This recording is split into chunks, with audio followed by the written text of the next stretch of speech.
98. Clara Wanita Simpanan Season I. Malam hari, Bram memasuki kediamannya. Dia baru saja kembali dari kantor. Bram melewati ruang tamu. Dahinya berkerut melihat sang papi tengah duduk bermain bersama Bril di sana. Bram mendekati sang papi dan duduk di dekat Bril. "Kamu dari kantor, Bram?" tanya sang papi. "Ya," jawab Bram seraya melonggarkan dasi yang melingkar di lehernya. "Papi ingin bicara," ucap sang papi. Bram melihat sang papi kemudian mengangguk, "Tapi, jangan di sini, ini sedikit sensitif," ucap papi Bram. Dahi Bram lagi-lagi berkerut. Entah apa yang ingin papinya itu katakan. Wajahnya pun memang terlihat serius. "Bril, kemarilah," pinta Bram. Bril mendekati Bram dan Bram mendaratkan ciuman di kepala Bril. "Tidurlah. Besok Bril sekolah. Jangan sampai terlambat," ucap Bram seraya tersenyum. Bril mengangguk dan membalas ciuman Bram. Bril mencium pipi Bram kemudian menghampiri pengasuh Anna. Pengasuh Anna menggendong Bril menuju kamarnya di lantai 2. Dia menemani Bril tidur di sana.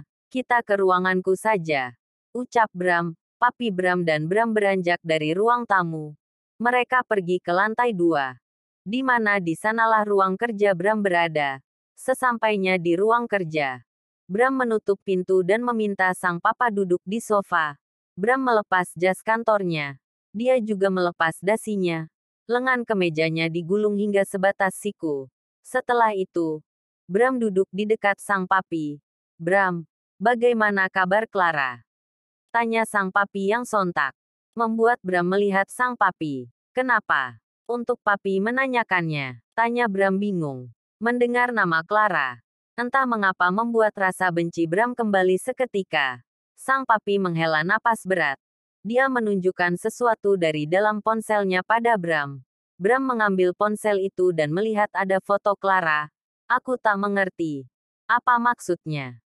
tanya Bram bingung seraya melihat sang papi. Pandangannya tak lagi tertuju pada foto Clara. "Lihatlah dan bacalah, Bram," papi menyuruh orang kepercayaan papi. "Mencari tahu tentang kehidupan Clara saat ini," ucap papi Bram. Bram menghela napas. Dia tampak tak tertarik mengetahui apapun tentang Clara. Lagi pula, dia sudah mengatur pertemuan untuk bisa menemui Clara. Bagi Bram, pertemuan di Bali nanti sudah cukup dan dia tak perlu mengetahui apapun sekarang. Jikapun dia ingin tahu tentang kehidupan Clara, dia tak perlu tahu dari siapapun. Lagi pula, orang kepercayaan tengah mencari tahu tentang Clara dan dia akan menunggu orang kepercayaannya saja. Bagi Bram, terasa sulit mempercayai seseorang saat ini. Sekalipun itu orang kepercayaan papinya sendiri. "Aku tak tertarik melihatnya," ucap Bram kemudian mengembalikan ponsel itu pada sang papi. "Mengapa?" tanya sang papi bingung. "Tak apa," jawab Bram, "tapi, Bram, kamu perlu mengetahui sesuatu," ucap sang papi. Bram menghela napas kasar. Dia menatap sang papi dengan tatapan tak suka. Dia tak ingin membahas Clara saat ini. Dadanya terasa panas mendengar nama Clara. Tak perlu membahasnya lagi. Lagi pula, dia sudah bertunangan. Biarkan saja dia melanjutkan hidupnya, ucap Bram. "Apa? Tahu dari mana?" tanya papi Bram. "Aku menghadiri pertunangannya. Dan aku melihatnya dengan mata kepalaku sendiri," ucap Bram. "Apa? Jadi, kalian sudah bertemu? Lalu, kamu membiarkan pertunangan itu terjadi?" tanya papi Bram terkejut. Bram merasa bingung melihat ekspresi sang papi. Di masa lalu, bukankah sang papi membenci Clara? Lalu, mengapa setelah bertahun-tahun papinya itu justru membahas tentang Clara? Pikirnya. Bram ingat sekali. Ketika itu dia mengakui telah menikahi Clara di depan sang papi. Tetapi sang papi mengatakan bahwa dia tak suka melihat dirinya bersama Clara. Karena Clara tak benar-benar mencintainya. Clara bahkan lebih memilih uang dan meninggalkannya membawa uang itu. Bahkan sang papilah yang mengatakan, anak yang ada di kandungan Clara belum tentu anak dirinya. Sebab, Clara diam-diam bertemu dengan pria lain yang tak lain adalah Reino saat itu. Bukan tak mungkin. Anak itu adalah anak dari pria yang diam-diam Clara temui. Dari sanalah pikiran-pikiran negatif di kepala Bram mulai muncul. Dia mulai meragukan anak yang dikandung Clara. Logikanya meragukan anak itu. Ucapan sang papi mungkin saja kenyataan. Namun, sejujurnya hatinya mengatakan hal lain. Dia justru berniat mengambil anak itu dari Clara. Bahkan dia tak ingin anak itu berada di bawah asuhan wanita seperti Clara. Dia menginginkan anak itu. Aku bertemu dengannya. Dan dia menghindariku. Bukankah seorang pendosa memang akan menghindari ketika dia merasa bersalah? Ucap Bram. Papi Bram menghela napas berat, tapi Bram, anak Clara, maksud papi. Anak itu. Belum sempat sang papi menyelesaikan ucapannya. Bram sudah lebih dulu menyela ucapan sang papi. Aku sudah memikirkannya. Aku akan mengambilnya. Jika perlu. Seluruh pengacara yang ada di negara ini akan kukerahkan untuk mengurus pengambilan hak asuh atas anak itu. Tegas Bram kemudian meninggalkan sang papi. Papi Bram terdiam melihat kepergian Bram. Bram keluar dari ruang kerjanya. Meninggalkannya di tengah kebingungan. Apa maksudnya? Apa anak itu masih hidup? Tapi, informasi itu tak mungkin salah. Batinnya, kemarin. Ketika di kantornya. Papi Bram mendapatkan informasi tentang Clara. Sebelumnya. Karena mimpinya yang menurutnya aneh. Dia pun berinisiatif mencari tahu tentang Clara. Di dalam informasi yang dia dapatkan. Diketahui beberapa tahun lalu Clara pergi ke luar kota dan pernah mendatangi sebuah klinik di salah satu kota. Orang kepercayaannya juga memberikan informasi laporan melalui pernyataan tertulis. Itu adalah bukti bahwa Clara mengalami pendarahan dan kandungan Clara mengalami keguguran.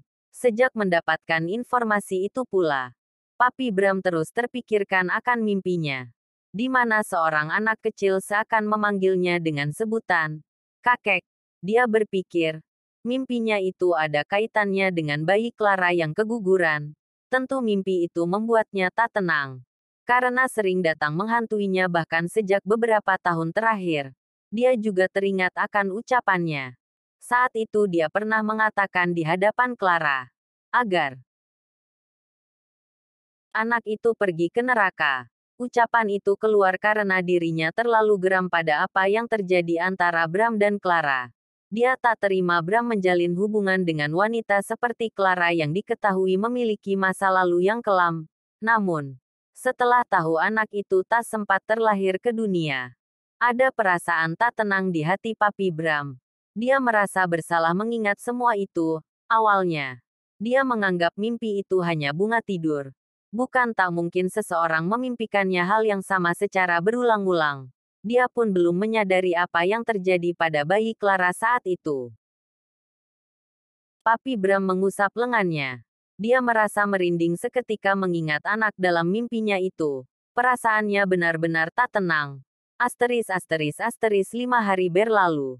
Saat ini tengah dilakukan pengambilan gambar dan sekaligus rekaman oleh salah seorang fotografer ternama di sebuah outdoor di dekat kolam renang. Model yang terlibat di dalamnya tengah berpose sebaik mungkin agar hasilnya tak membuat kecewa pihak yang memakai jasanya. Outfit yang dipakai lebih dulu adalah outfit dari desainer Orlando Wong. Clara yang juga terlibat dalam pengambilan trailer itu pun sudah sampai di Bali dan kini tengah menunggu di ruang ganti bersama asistennya. Bram yang baru saja datang di sana bergegas menuju area outdoor. Dia tampak memperhatikan selama sesi pengambilan itu berjalan. Desainer Orlando menghampiri Bram.